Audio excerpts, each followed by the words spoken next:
টুনি, কি গো টুনি, কোথায় গেলে? তাড়াতাড়ি এদিকে এসো, বাজার করে এনেছি, বাজারের ব্যাগটা নাও। এই তো আমি এসে গেছি টোনা। আর হাতে এত ছোট ব্যাগ যে, কতটুকু বাজার করে নিয়ে এসেছো তুমি আজ? নাকি আজ রান্না করলে সবটা শেষ হবে টোনা? বলো তো।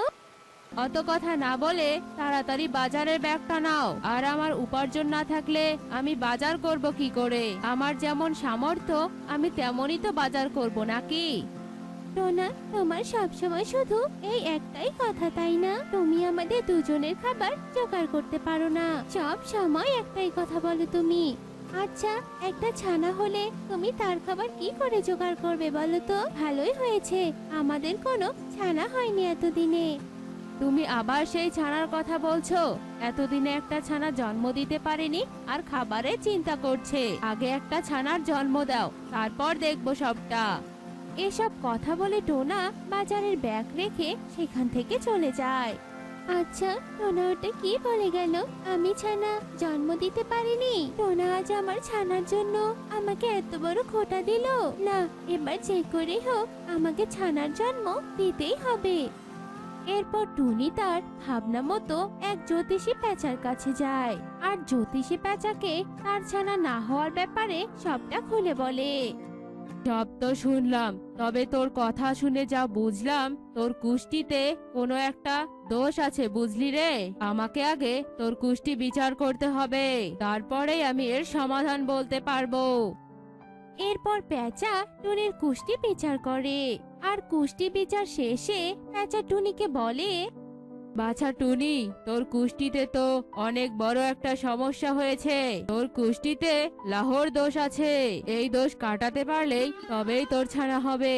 আর এই দোষ কাটানোর জন্য যজ্ঞ করতে হবে, আর তবেই তুই ডিম দিবি বাছা। যা করতে হয় আপনি তাই করুন জ্যোতিষী বাবা, আমার ছানা চাই চাই। তাই যদি যজ্ঞ করতে হয় তবে আপনি যজ্ঞের আয়োজন করুন জ্যোতিষী বাবা। এরপর জ্যোতিষী পেঁচা যজ্ঞের আয়োজন করে আর যজ্ঞ করতে থাকে। এরপর যজ্ঞ শেষে যজ্ঞর আগুন থেকে একটা পায়েসের বাটি প্রকট হয়। বাছা, এই পায়েসের বাটিটা নিয়ে যা বাছা। এটা আজ মধ্যরাতে, মানে ঠিক 12টার সময় তুই খাবি, তবেই তুই ডিম দিবি বাছা।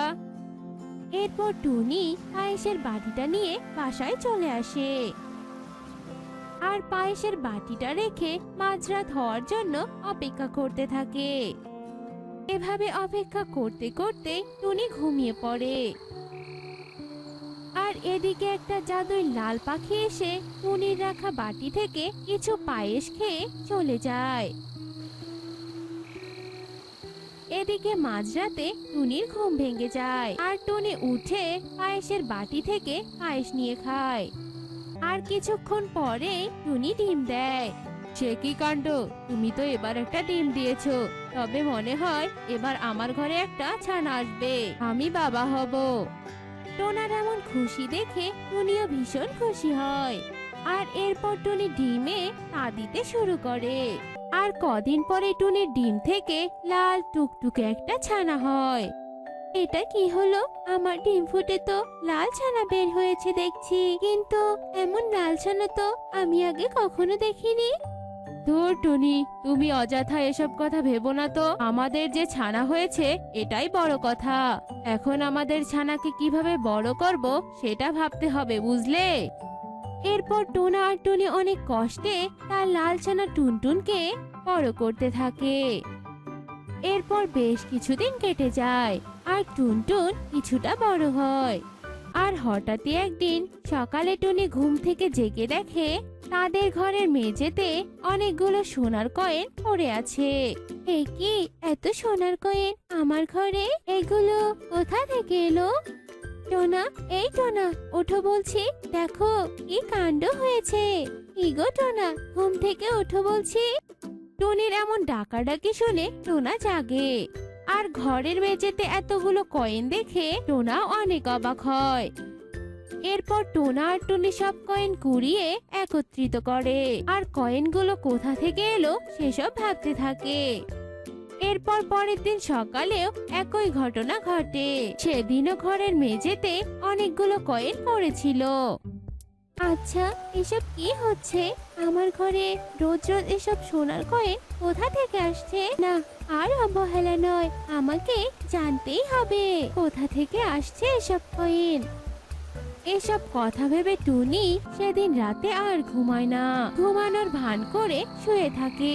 তখনই টুনি খেয়াল করে টুনটুন উঠে ঘরের মধ্যে উঠছে, আর টুনটুনের মুখ থেকে সোনার কয়েন ঝরে মেঝেতে পড়ছে। এ দেখে তো টুনির চোখ কপালে উঠে যাওয়ার মতো অবস্থা। আর টুনি ঘুমের ভান করে রাতটা কাটিয়ে দিয়ে সকাল হতেই টোনাকে সবটা খুলে বলে। এসব তুমি কি বলছো টুনি? তবে কি আমাদের মেয়ে টুনটুন ঘুম থেকে উঠে সব কয়েন ফেলে আবার ঘুমিয়ে পড়ে? কিন্তু টুনটুন একটা স্বাভাবিক পাখির ছানা হয়ে এমন অদ্ভুত ঘটনা কিভাবে ঘটবে বলো? আমিও তো তাই ভাবছি টোনা। টুনটুনের এসব রহস্য সম্পর্কে জানতে হলে আমাদের জ্যোতিষী বাবার কাছে যেতে হবে, কারণ জ্যোতিষী বাবার যজ্ঞের পায়েস খেয়ে যে টুনটুনের জন্ম হয়েছে টোনা।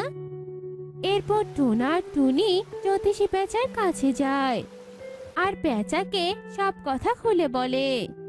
সত্যিই তো আজব ঘটনা, একেই তো লালছানা হয়েছে, তারপর আবার সোনার কয়েন দিচ্ছে। তোরা বস বাছা, আমি ধ্যান করছি, ধ্যান করলেই আমি সব রহস্য জানতে পারবো। এরপর জ্যোতিষী পেঁচা ধ্যানে বসে আর ধ্যান শেষে অবাক হয়ে চোখ খুলে বলে, বাছা, এ তো সাংঘাতিক ঘটনা। তোর লাল ছানা তো একটা জাদুই ছানা। তোকে যে পায়েস দিয়েছিলাম সেটা তুই খাওয়ার আগেই একটা জাদুকর লাল পাখি খেয়ে এটো করে দিয়েছিল, তাই তুই এটো পায়েস খেয়েই ডিম দিয়েছিলি রে। তাই তোর ছানার মধ্যেও লাল জাদুকর পাখির জাদু শক্তি বৃন্দাবন আছে, আর ওই এটো পায়েস খাওয়ার জন্যই তোর ছানা লাল হয়েছে রে। আর লাল ছানার মধ্যে যে জাদু শক্তি আছে তার দ্বারাই তোর ছানা সোনার কয়েন দিচ্ছে। বুঝেছিস এবার তোরা? ও, এই ব্যাপার জ্যোতিষী বাবা। কিন্তু আমার টুনটুন যে জাদু শক্তি সম্পন্ন, ও আবার আমাদের ক্ষতি করবে না তো? না না বাছা, ও যাই হোক না কেন, ও তোদের ছানা আর তোরা ওর বাবা মা, আর ও সন্তান হয়ে তোদের কেন ক্ষতি করতে যাবে বলতো? তোরা নিশ্চিন্তে ওকে আপন করে নে, কারণ এটা তো তোদের ভাগ্য। কারণ তোরা এমন একটা জাদুই ছানা পেয়েছিস যে তোদের অনেক সোনার কয়েন দিচ্ছে। এর সাহায্যে তোরা অনেক বড়লোক হবি রে। তাই তোরা ভাবিস না, ওই ছানা তোদের কোনো ক্ষতি করবে না। এরপর টোনা আর টুনি খুশি মনে বাসায় ফিরে আসে আর টুনটুনের দেওয়া সোনার কয়েনের সাহায্যে অনেক সুখেই দিন কাটাতে থাকে এবং অনেককে সাহায্যও করতে থাকে। মা, ও মা, আমি একটু বাহিরে খেলতে যাই গো। সারাদিন আমাকে বসে বসে বাসায় ভালোই লাগে না। বাহিরে যাবি তো যা, কিন্তু একটা কথা মনে রাখিস, তাড়াতাড়ি খেলে বাসায় ফিরে আসবি কিন্তু। আর শোন, একদমই কিন্তু দুষ্টুমি করবি না, কেমন? এরপর টুটুল বাহিরে চলে যায় আর বাহিরে গিয়ে এক ডাল থেকে অন্য ডালে মনের আনন্দে উড়ে বেড়াতে থাকে আর খেলতে থাকে। আর খেলতে খেলতে হঠাৎই তার সামনে এক দানবীয় ঈগল চলে আসে। ঈগলকে দেখে তো টুটুল ভীষণ ভয় পেয়ে যায়। এই, কে তুমি? আর তুমি এখানে এসেছো কেন? এক্ষুনি এখান থেকে চলে যাও বলছি। দেখতে পাচ্ছিস না আমি কে? আমি হলাম দানবীয় ঈগল, আর আমি তো এখানে এসেছি তোকে খাওয়ার জন্য।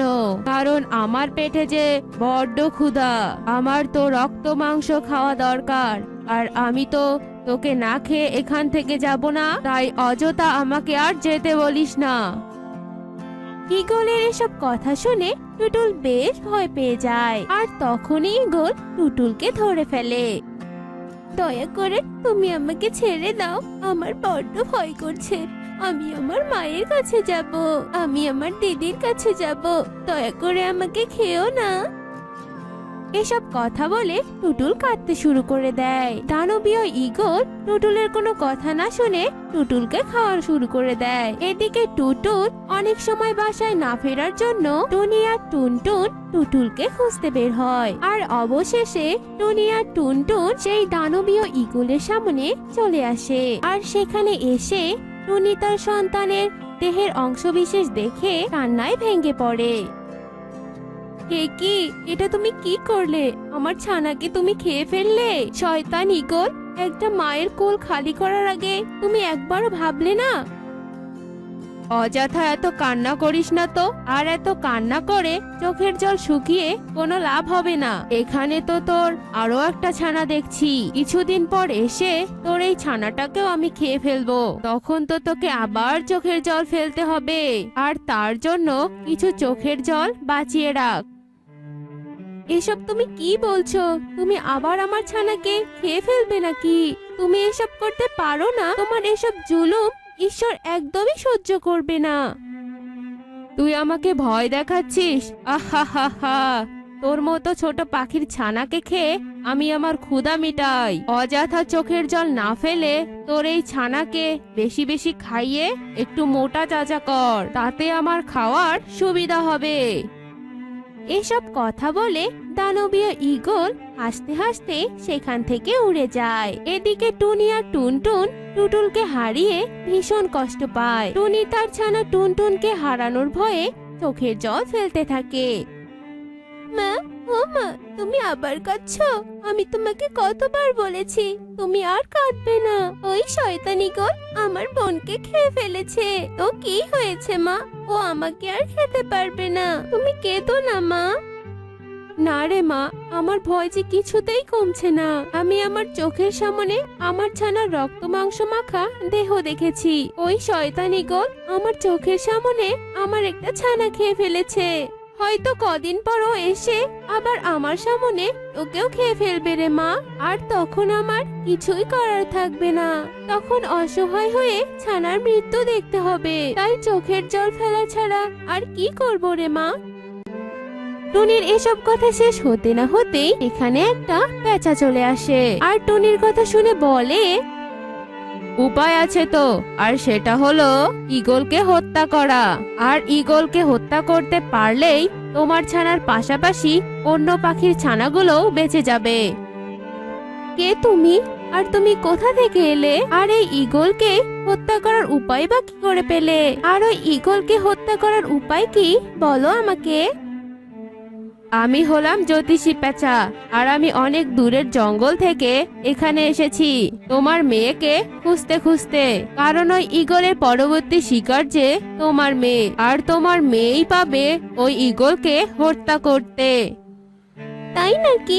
আমি ওই ঈগলকে হত্যা করতে পারবো? আমি তো ছোট্ট একটা পাখি। আমি ওই অত বড় ঈগলকে হত্যা করব কি করে? কি উপায়ে হত্যা করব তুমি কি জানো? হ্যাঁ জানি তো। তবে শোনো, এখান থেকে অনেকটা দূরে এক পাহাড়ের চূড়ায় এক বড় কচু গাছ আছে। আর ওই কচু গাছে একটা আনারস ধরা আছে। আর ওই আনারস নিয়ে এসে আনারসের জুস বানাতে হবে। আর সেই আনারসের জুস ঈগলকে খাওয়াতে পারলেই ওই ঈগল মারা যাবে। আর আমি তোমাকে অনুরোধ করছি, যে করেই হোক ওই আনারসের জুস ঈগলকে খাওয়াতেই হবে, নয়তো শয়তান ঈগল যে এই বনে সব পাখির ছানাকে খেয়ে ফেলবে। আর এর আগেও ওই ঈগল বনের অনেক পাখির ছানাকে খেয়ে ফেলেছে। না, আমি যে করেই হোক ওই ঈগলকে হত্যা করবই। ও আর কোনো পাখির ছানাকে খেতে পারবে না। তবে আমি চললাম ওই কচুর গাছের আনারস আনতে। দাঁড়াও বাছা, তুমি ওই দূরের পাহাড়ে একা একা যেতে পারবে না। তাই আমি তোমাকে সেখানে পৌঁছে দেওয়ার ব্যবস্থা করছি। এ কথা বলে পেঁচা একটা মাদুর পেতে দেয়। এই মাদুরে ওঠো বাছা, এই মাদুরই তোমায় সেখানে পৌঁছে দিবে। আর এই মাদুরের সাহায্যেই তুমি আবার বাসায় ফিরে আসতে পারবে। এরপর টুনটুন মাদুরে ওঠে আর নিমিষেই মাদুরটা উঠতে থাকে। আর উঠতে উঠতেই মাদুরটা পাহাড়ের চূড়ায় পৌঁছে যায়। ও মা, সত্যি তো এখানে কচু গাছে আনারস ধরা। কি অবাক কাণ্ড! কচু গাছে আনারস ধরেছে। না না, আর এভাবে কথা বলতে চলবে না। আমি বরং আনারসটা নিয়ে বাসায় ফিরে যাই। এরপর টুনটুন আনারসটা নেয় আর মাদুরের সাহায্যে বাসায় ফিরে যায়। আর বাসায় ফিরে আনারসটা জ্যোতিষী পেঁচার কাছে দেয়। পেঁচা সেই আনারসটা দিয়ে জুস বানায়। তারপর পেঁচা টুনটুনকে ঈগলের গুহার পথ দেখিয়ে দেয়। আর টুনটুন আনারসের জুস নিয়ে ঈগলের গুহায় চলে আসে। এ কি, এ তো মেঘ না চাইতেই বৃষ্টি। শিকার তো দেখছি নিজেই আমার গুহা এসে হাজির। হ্যাঁ, এলাম। তুমি তো আমাকেই খাবে, তো ভয় করে লাভ কি? আমাকে তো মরতেই হবে, তাই নিজেই চলে এলাম। কিন্তু মরার আগে তোমার মুখে স্বাদ বাড়ানোর জন্য এই জুসটা নিয়ে এসেছি। এটা খেলে তোমার মুখে স্বাদ বাড়বে, আর তুমি আমাকে খেয়ে অনেক মজা পাবে। তাই নাকি? তবে দে, তাড়াতাড়ি জুসটা খেয়ে নেই। এই কথা বলে ঈগল টুনটুনের কাছ থেকে জুসটা নিয়ে খেয়ে ফেলে, আর সাথে সাথে ঈগল সেখানেই মারা যায়। আর টুনটুন তার মায়ের কাছে ফিরে আসে, আর টুনি তার ছানাকে নিয়ে নিশ্চিন্তে দিন কাটাতে থাকে। আর এরপর থেকে ওই জঙ্গলে আর কোনো পাখির ছানা মারা যেত না। তো বন্ধুরা, আজকে আমাদের গল্পটি তোমাদের কাছে কেমন লেগেছে তা কমেন্টে জানাতে ভুলো না কিন্তু। বৃন্দাবন জঙ্গলে বোবা টুনটুন তার সৎমায়ের সাথে বাস করত। টুনটুন কথা বলতে না পারায় তার সৎমা আর সৎ বোন তাকে অনেক অত্যাচার করত। তো বন্ধুরা, চলো এবার আমরা মূল গল্প থেকে ঘুরে আসি। কি রে হতচ্ছাড়ি, সেই সকাল থেকে তো খুন্তি নেড়েই চলছিস। রান্নাটা কি শেষ হবে, নাকি আজ আমাদের না খাইয়েই রাখবি ভেবেছিস? আমি ঘরে গেলাম, আমার মেয়েটা ক্ষুধার জ্বালায় ছটফট করছে। তাড়াতাড়ি খাবারটা নিয়ে আসিস, বুঝেছিস? এরপর টুনি চলে যায়, আর টুনটুন কোনো কথা বলতে না পারায় নীরবে চোখের জল ফেলেই যায়। আর মুন্নি ও টুকিকে খেতে দেয়। দিলি তো আমাদের খাওয়া আজকে দেরি করে। যা, আজ তোর কোনো খাবার নেই। রান্নাঘরের সব বাসনগুলো পরিষ্কার করে নে। মায়ের মুখে এমন কথা শুনে টুনটুন ভীষণ কষ্ট পায়, আর পেটে ক্ষুধা নিয়ে চোখের জল ফেলতে থাকে। সে তো কথা বলতে পারতো না, তাই নিজের কষ্টটা কাউকে বলতেও পারতো না। আপন মনে নিজেই নিজের সাথে কথা বলতো। এই আপুওয়ালা, তুমি আমার মাকে কেন নিয়ে গিয়েছো? আমার কাছ থেকে কেন নিলে? আর আমাকে কেনই বা কথা বলার ক্ষমতাটা দাওনি? আমার যে খুব কষ্ট হচ্ছে। আমি তো কাউকে আমার মনের কথাগুলো বলতে পারি না। আর যদি আমার নিজের মেয়ে বেঁচে থাকতো, তাহলে কি আমাকে না খাইয়ে রাখতে পারতো? টুনটুন এসব মনে মনে বলতে থাকে আর কাঁদতে থাকে। সে যে শান্তিতে একটু কান্না করবে, তার কাছে সেই সময়টা কোথায়? তাকে সেই সময়ও অনেক কাজ করতে হতো। এইদিকে মুন্নি, কি রে মুখপুরি, কোথায় গেলি রে তুই? এদিকে আয় তো। এই বোবা মেয়েটার পাল্লায় পড়ে আমার জীবনটা একেবারে শেষ হয়ে গেল। এই টুনটুন, এদিকে আয়। মুন্নি ডাক শুনে টুনটুন দৌড়ে আসে। এরপর মুন্নি টুনটুনকে বলে, ইরে, মুখের সাথে সাথে কানেরও মাথা খেয়েছিস নাকি? কানে শুনতে পাস না? কথা তো বলতেই পারিস না, বোবা কোথাকার। শোন, আজ কিছু মেহমান আসবে টুকির জন্মদিন উপলক্ষে। তুই পুরো বাড়ি ধুয়ে মুছে একদম সাজিয়ে রাখবি। কোনো কাজে একদম ফাঁকি দেওয়ার চেষ্টা করবি না। যদি করিস তো তোর কপালে খারাপ আছে বলে দিলাম। মুন্নির কথা শুনে নীরবে টুনটুন সেখান থেকে চলে যায়। এরপর বাড়ির বাইরে একটি আম গাছের নিচে গিয়ে বসে পড়ে, আর মনে মনে বলতে থাকে, কদিন আগেও তো আমার জন্মদিন গিয়েছিল, কই তখন তো আয়োজন করা হয়নি। আমাকে এক চামচ পায়েসও খাওয়ানো হয়নি। ও, এখন নিজের মেয়ে তো, তাই এত আয়োজন। সব বুঝি আমি ছোট একটা মেয়ে হয়ে এত কাজ কি করে করব? আমার আর ভালো লাগে না। এখানে বসে থাকলে তো আমার ছোট মা আবার চিৎকার শুরু করে দেবে। সারাদিন আমাকে দিয়ে শুধু কাজ করিয়ে নেয়, তো খাবারও দেয় না, একটু খেতেও দেয় না। মা, ও মা, তুমি আমাকে ছেড়ে কোথায় চলে গেছো মা? আমার যে আর ভালো লাগে না, আমার খুব কষ্ট মা। এরপর টুনটুন কান্নাকাটি করে গাছের নিচ থেকে উঠে পড়ে, আর রান্নাঘরে যায়, আর রান্না করতে থাকে।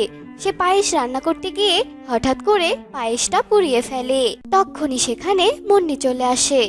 হায় হায় রে, এ কি অলক্ষণে কাণ্ড ঘটালি রে টুনটুন? মুখ পুরি, তুই আমার জীবনটাকে শেষ করে দিবি? আমার মেয়ের শুভ দিনে কি অশুভ কাণ্ড ঘটালি তুই? তুই ইচ্ছে করে এমনটা করেছিস। আজ আমি তোকে মেরেই ফেলবো। তুই ইচ্ছে করে এমনটা করেছিস, তাই না?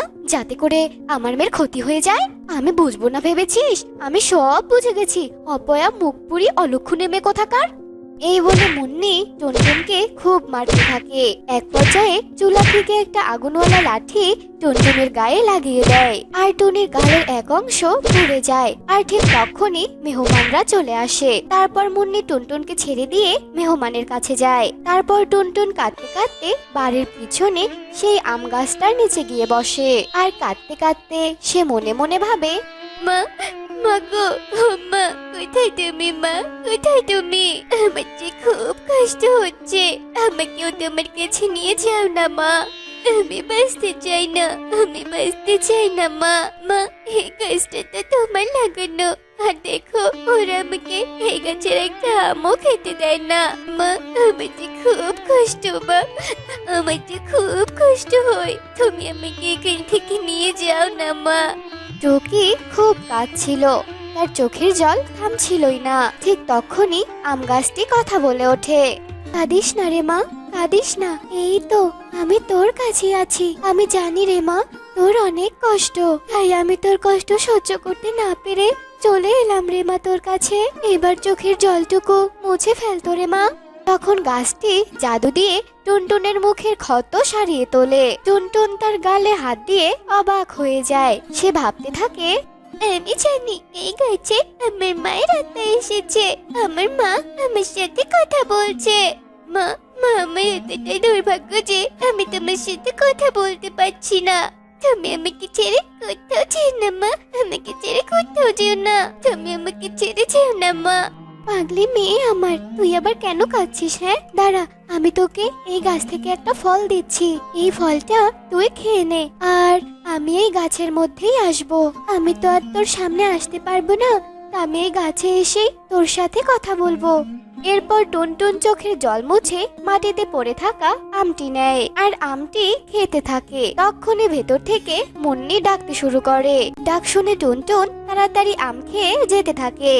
মা, টুনটুন শোন, তোর যত কাজ থাকবে তুই সবই আমার ছায়াতলে আনবি, আমি করে দেব তোর সব কাজ। যা মা, যা।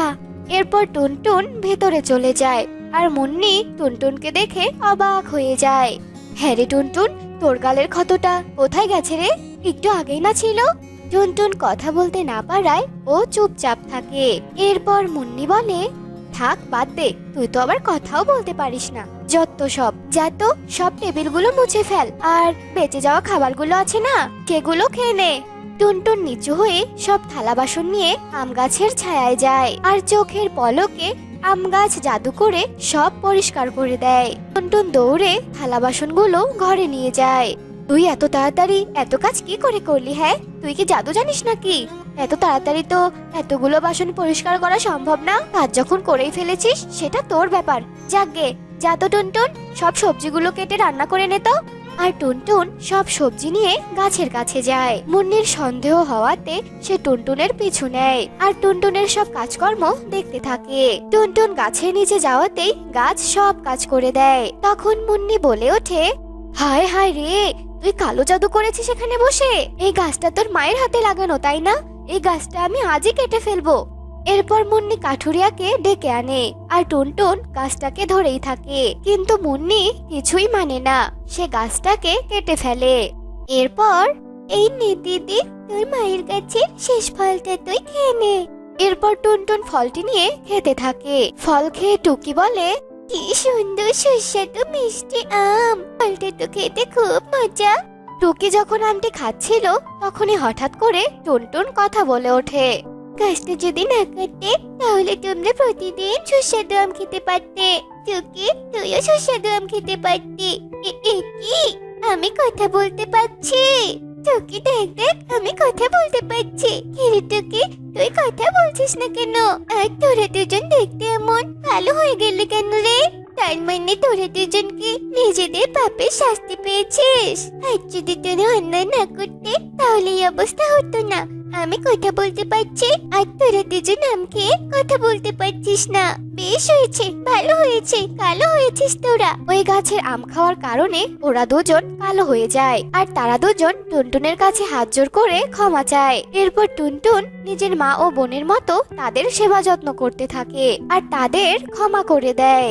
তো বন্ধুরা, আমাদের আজকের এই গল্পটি তোমাদের কাছে কেমন লেগেছে তা কমেন্টে জানাতে ভুলো না কিন্তু।